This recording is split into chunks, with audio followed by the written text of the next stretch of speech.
Hi guys and welcome back. I'm Adam Thomas. Thank you all so much for being here. Welcome to another Timelapse Tuesday. Today's going to be a slightly different one. Today we're going to do a 2-day time-lapse. So every now and again I get a client that wants a slightly larger piece. I book them in back to back and we do a 2-day session on one tattoo. So you're going to see a slightly larger piece done. We're going to fill the whole forearm from wrist right the way up to the bottom of the bicep. It was a really fun tattoo to do. I'm really excited to watch this in time-lapse and share with you guys everything that I do from start to finish. If you enjoy the video, make sure to smash the like button. If you're not already subscribed to the channel, click the subscription button and click the little bell icon to get notified of all my latest videos. And if you don't follow me on Instagram, make sure to go and check me out. So with all that being said, let's jump straight into it.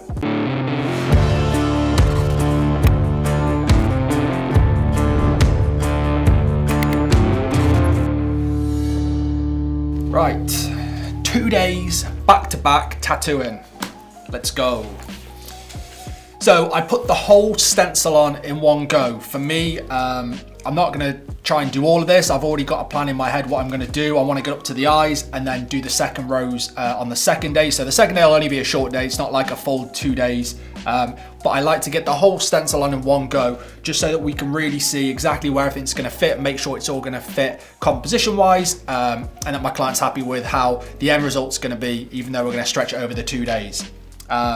So start off standard sort of stuff with roses. So I'm using my lightest grey wash to whip over all the lines, just to give me all those grey lines, which is going to hold the rose nice and solid, keep it nice and crisp, and make sure that I'm not worrying too much about my stencil. Once I've whipped around all those lines, I'm now hitting the leaves. So the leaves are with a slightly darker line. So I tend to use my dark wash, then dipped into black, just a little tap, just to make it that little bit stronger. Because I want those lines to be a little bit darker on my leaves, which forces me to go dark with the shading, and we just get that real nice contrast. So panning through, once I've done these, because we've got the playing cards and they're just underneath the face, I want to grey line those in. Again, same sort of thing with the rose. I want to keep the edges of the cards really nice and crisp. I'm using a light grey wash so we can hide those lines with shading, and then I'll probably go through and just get all the little pips done. So all the little spades, and then ace through to king. So whip through those. I'll probably still be using a 3-round liner. I do get a round shader out just to block those in a little bit later on, but at the moment we're just doing all the groundwork, get all the line work in. I say line work very loosely in the sense of, because it's realism, I'm not technically using lines. This is just sort of getting that structure in there, which I find helps keep everything really nice and crisp, almost sort of HDs it up, and makes everything look really nice and solid. So now we're going back down to the leaves. Because I've got those lines in there, I'll now be using a round shader just to bump up those edges, give me a little bit more of a buffer, so I can get my mag in there and just mag that out and get that nice shape and that volume to the leaf. So this will be a dark wash sort of with a round shader off that line, just to give us that nice crisp solid edge. Little bit of a wobble to it, just so it looks a bit more like a leaf. And again, now we're jumping straight into those pips. This will be with black, so real nice and solid. Just like the playing card, and this will be with a round shader, just to pack that colour in without causing too much trauma to the skin, but getting that real nice solid sort of strong saturation to it. Playing cards are a bit of a nightmare, especially when you've got the suit cards, because you've got all the little tiny details in there. This wasn't too bad. We kind of got away with it because we wanted them to be like shuffled up as opposed to being in the standard suit order. We ended up with the 10 as like the face card. So yeah, I didn't have to do any of the faffy details. I just had a few extra big pips of solid black to get in there. So we're just blasting through, getting these pips done. Once I've got all these in solid black, we'll be able to jump into the rose and start doing some nicer, more interesting things. I mean, packing black isn't the most exciting of things to do, but yeah, for this piece, obviously we need to get that solid black in there. So just using a 15 curve mag just to black out those slightly bigger pips, just because it takes forever with a round shader, just because it's so much smaller. So yeah, it's going to be easier on my client just to blast that in with the mag, and then just go in now with the liner, just touch up those little tiny points, so the point on the top and the edges, just so it's completely saturated and we've got that nice solid finish to it all.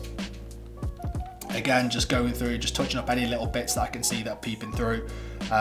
What I tend to find, if you get your rinse bottle, rinse that over the top of the surface, it will almost act as a magnifying glass so you can see any little gaps, and that way you can go in and make sure they're completely saturated.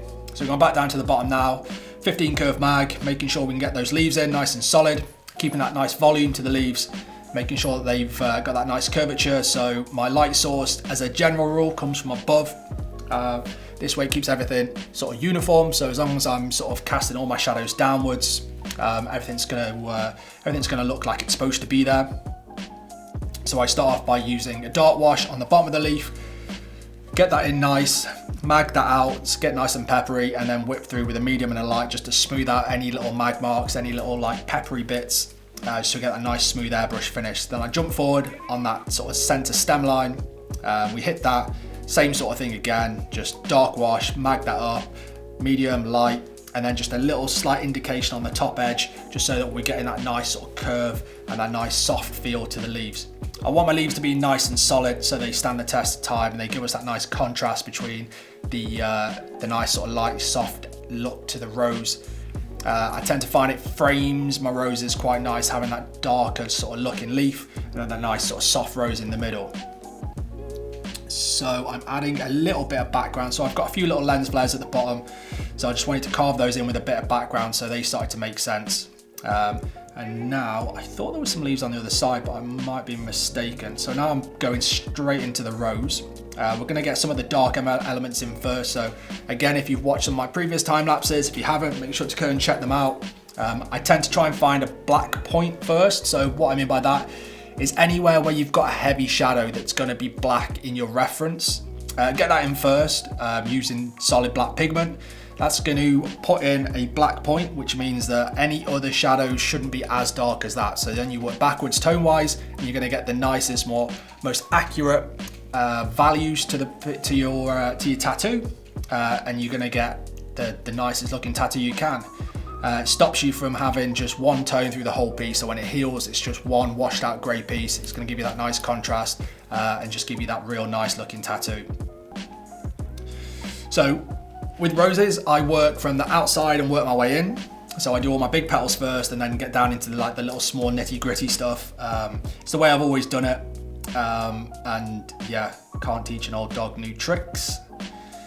So working around the outside of the petals, getting those in nice and smooth. Like I say, working dark to light.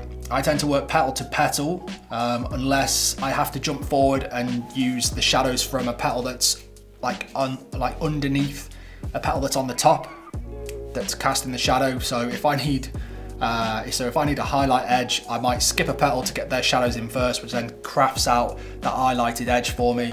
What you don't want to do is start adding in shade to hold an edge that isn't technically there in the image. So there'll be a reason why you can see that edge in the image. You just got to look hard enough, and what you'll probably find is it's a shadow cast off another petal that's creating that nice light edge. Sometimes the white highlights can help, but you should never be using white highlights to save a piece. They should just be adding to it. So yeah, just moving around. This bit was always a bit awkward on the forearm because you're having to twist your client's arm that little bit extra. What I find sometimes, if you're really struggling with the twist, lie your client flat on the bed instead of sat up. That way it gives you that little bit of extra maneuvering, an extra twist in the arm, and you can just get around to those other places without having to completely rearrange the whole sitting and get them to twist their arm around. So lying down sometimes is a little bit easier. On the whole, I've started to lay all my clients down. Like I say, just find it a little bit easier just to be able to move them around without feeling like I'm ripping their arm out their shoulder. So now we're into the tight middle bit. I'll have ditched the 15 curve mag. I'll be using a 7 mag now. I used to use a 7 curve mag a lot of the time. So now I'm using a sort of a standard mag. So with the sort of the square edges, it just allows me to sort of get in there with the edges a little bit more, carve a few more little bits out. So the paper towel that I've slipped underneath there, the main reason for that is because I've got bits of stencil that are on the underside of the arm. If you've got your client leaning on the cling film, they're going to be sweating. You're going to have all your rinse bottle and everything else that's on there. It's just going to destroy your stencil. If you put a bit of paper towel underneath there, or even wrap paper towel completely around your armrest, obviously after you've cling filmed it, it's just going to stop that from that sort of sweaty, sticky stuff going on. It's just going to make your stencil stand the test of time a little bit longer if you're trying to retain a stencil. So we're pretty much done black and grey with the rose now. So No, lying to you, I've got a little bit more in there. So what I was doing then, like I was saying before, is a bit of highlight at the top. I've just put something into the cards, a bit of shading, just to hold that light edge so I don't have to put any shading in that isn't there.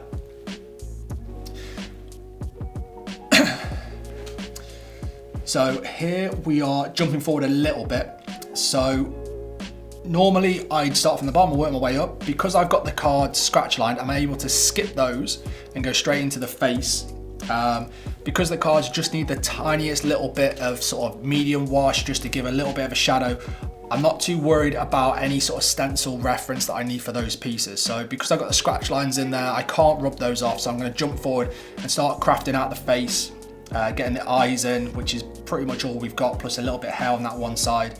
Obviously at this point, none of that stencil's been touched, so I can still rub this off. So I just wanted to get in there before worrying about the playing cards too much. My head doesn't get in the way. And just carve out those eyes and just get that whole face in. My plan is to get to that bottom edge of the rose so I can carve the face in against that. So it gives me a nice easy place to sort of drop the stencil in on day 2. I don't want to be in a position where I'm going to struggle to try and get a stencil placed on the second day.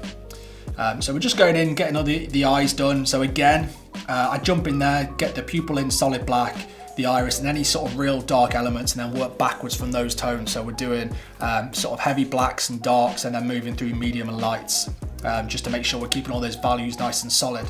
So at this point you can start to see how those playing cards make sense, in the sense of we've got the eyes and the face, we're starting to block out that grey. We've got the rose at the bottom that's nice and blocked out, and it's starting to carve out the playing cards. So the idea behind that is obviously the playing cards are white, so we want those to remain as light as possible. Obviously if we start adding shading, they're going to start getting darker, so we're going to start losing that value of the piece. So we just need that to be, want them to retain as white as possible. So we just get that nice contrast between the dark of the rose, the nice big white band of the playing cards, the face, and then the rose on top. So we just like those nice layers is what I'm really after with the piece. So at this point we had a little bit of a break, a little bit of a stretch. I think we're about to get back to it. My clients, I like to have a few little stretches just to make sure that everyone's feeling good and making sure they're getting nice and fueled. Plenty of drinks, plenty of food, keep those sugar levels up. It just means your client's going to sit a lot better, a lot stronger throughout the day. You've got less chance of them tapping out and wanting to go home. So it just means you're going to get more out of your client and more done with the piece.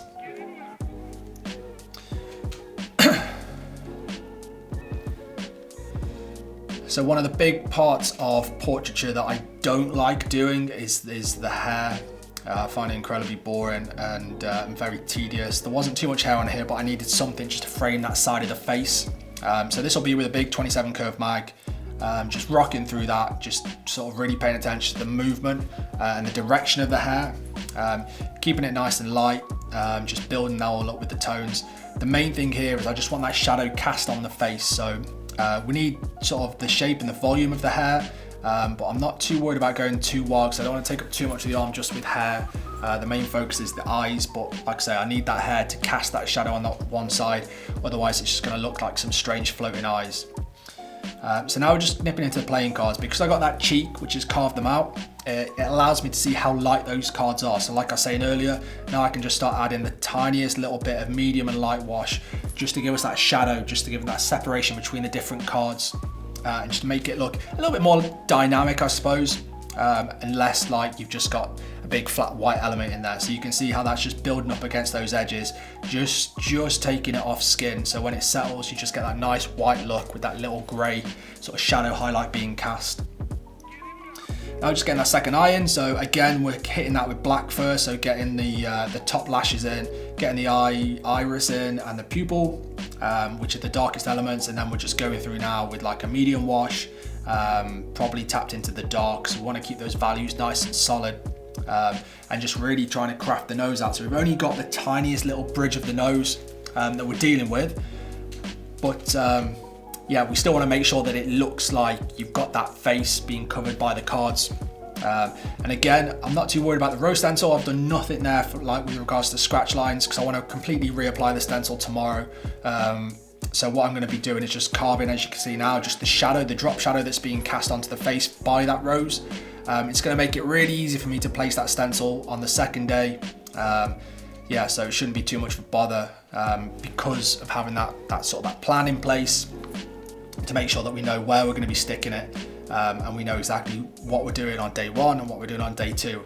With a double day piece, like a back-to-back, it's definitely important to have a plan of where you want to get to on day 1 and what you're going to be doing on day 2.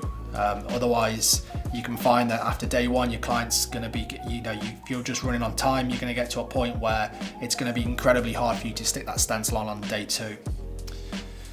So because I don't want to go back into this tattoo tomorrow, because it'll be just torture for my client, I'm going to get all the white highlights and get this bottom section completely finished and done, signed off on this day. So now we're just going to whip through with a tight 3 liner, just get those white highlights in on the rows. Again, white highlights shouldn't save the piece, they should just like add to it.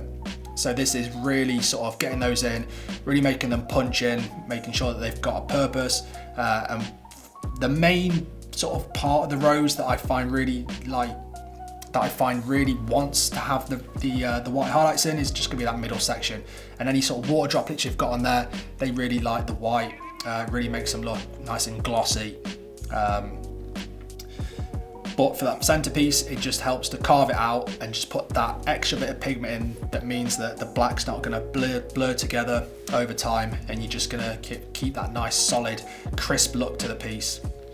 Moving forward, I probably don't drop any in the cards because we don't want those to look glossy, so we'll probably jump forward as we have done now, just to get those highlights in the eyes, so the little glisten in the iris there, and then just any sort of like reflective light that we've got on the lower lid.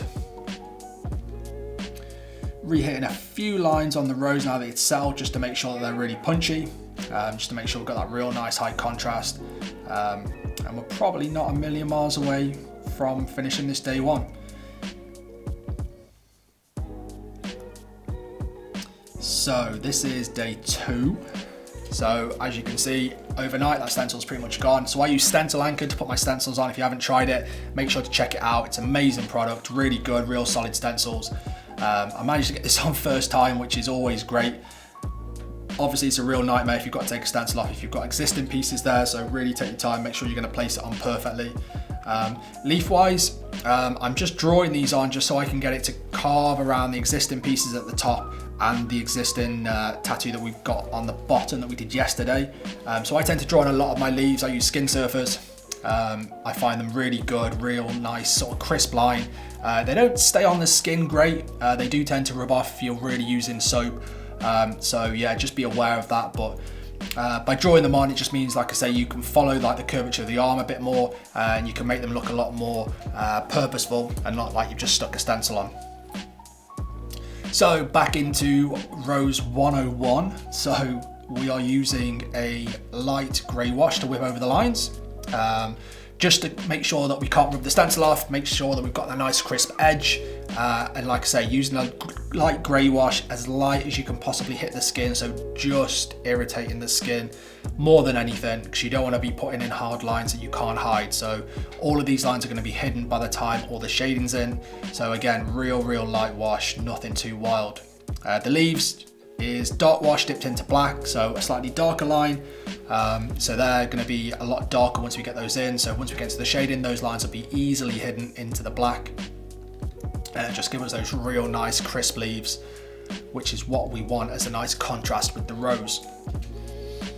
So there's a lot more leaves on this top rose than the bottom one, just because we've got the existing piece at the top and we've got the existing piece from day 1.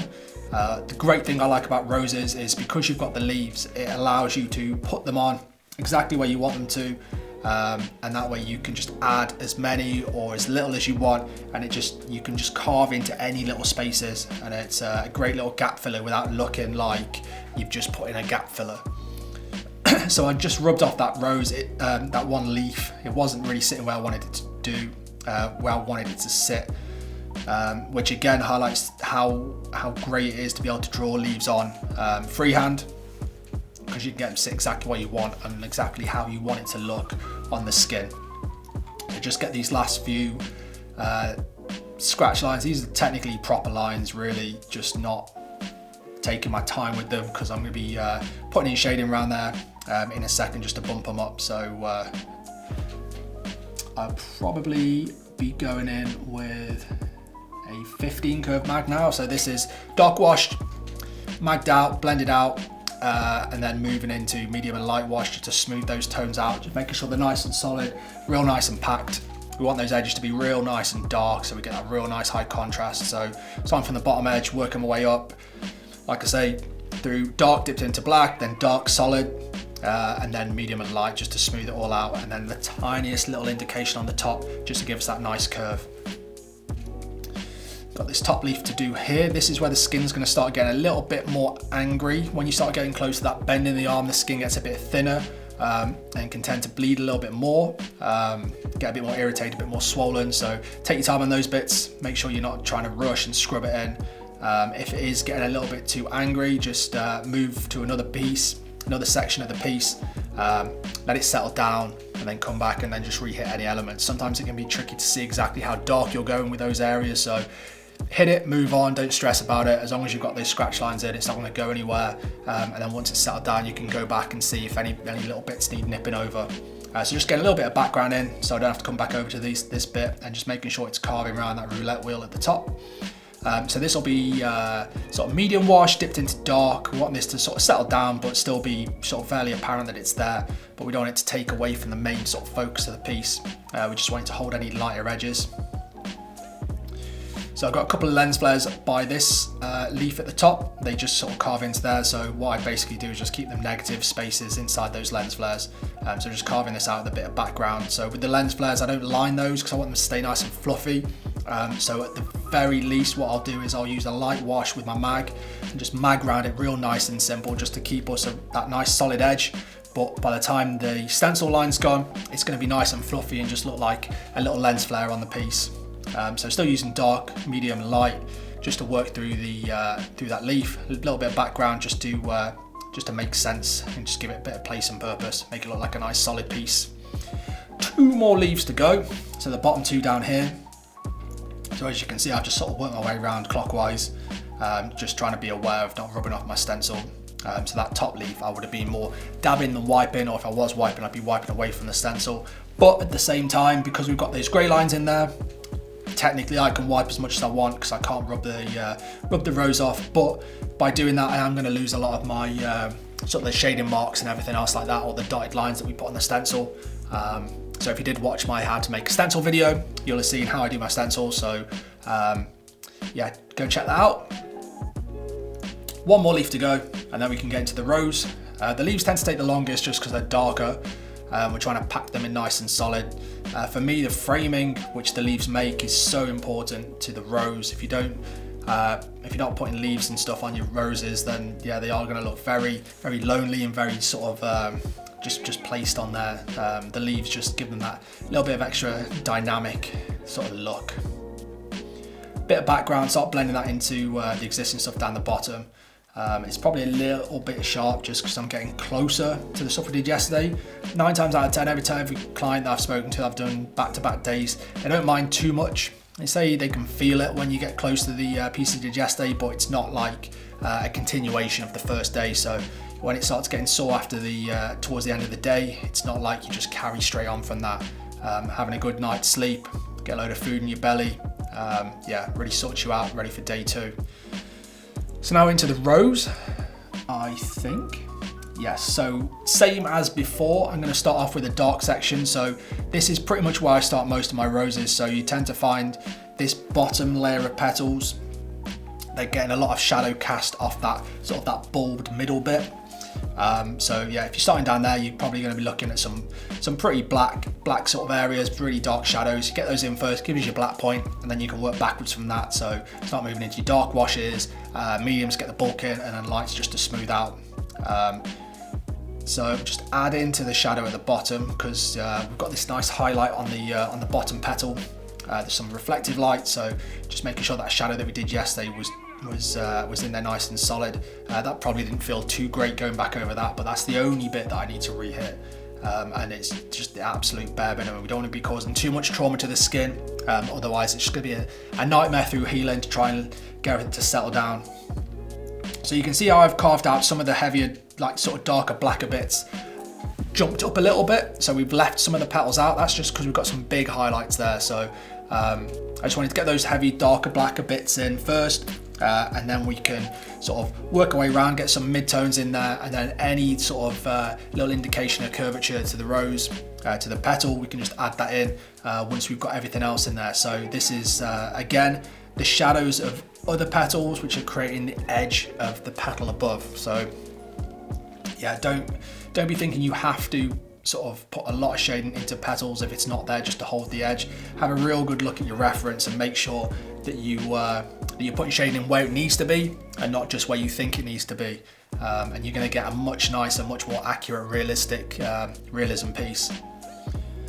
So working our way into the middle, again, just getting some darker bits in, and then we'll start sort of shading that out, getting it all nice and smooth. Really paying attention to where the shadows are being cast to make sure that we're getting that nice sort of that 3D vibe. So when I'm looking for references, I'm looking for anything that's got a dynamic shadow. So anything that's got a harsh light source that's blowing down on it and casting those shadows across the top of the petals, which help to stop the rose from looking very flat, very cabbagey, and just make it look a bit more interesting as a tattoo. So just getting these top outer petals done, and then we can start moving into the tighter middle bit. So the outside will be done with a 15 curve mag, and then we'll move down to a 7 curve mag once we get into towards the middle. And then the tightest, littlest bit in the middle, we'll go back to the liner just to get those little tiny black bits in, which is what I'm doing now. Carving out those little tiny bits, and then I'll probably go back to maybe a 7 mag just to soften those edges off. Just so I'm not causing too much trauma in my liner. A liner will cause quite a lot of trauma if you're trying to shade with it. So yeah, just for me, just get the bare minimum in and then just shade that out with the mag. So just re-hitting a couple of these shadows, getting them really real nice and dynamic, making sure that we've got it all packed in nice and solid. We've got that saturation in there. So for whatever reason, there was a number missed off on the roulette wheel. So whilst I was there, I said I'd just blast that in. So again, same as the playing cards, we just lined it with a nice solid black, and then with the round shader just went in there and just blacked it all out. Because the number was negative, obviously we're hitting the outside space as opposed to the number itself. So yeah, it's a little bit complicated because you're trying to faff around and pack stuff in around everything. But once you've got the line work in there, yeah, it's pretty straightforward. Just block it all out. Get it nice and solid. It is going to look a lot darker than the existing stuff at this point, but once it all settles, as we know, it's all going to settle down to the same tones and it's all going to look fairly natural. So get that in, and then I can start just dragging that background down, make it all look a bit natural, which is what I'm doing now. Just dragging the two pieces together so we haven't got sort of my work and then the existing work at the top.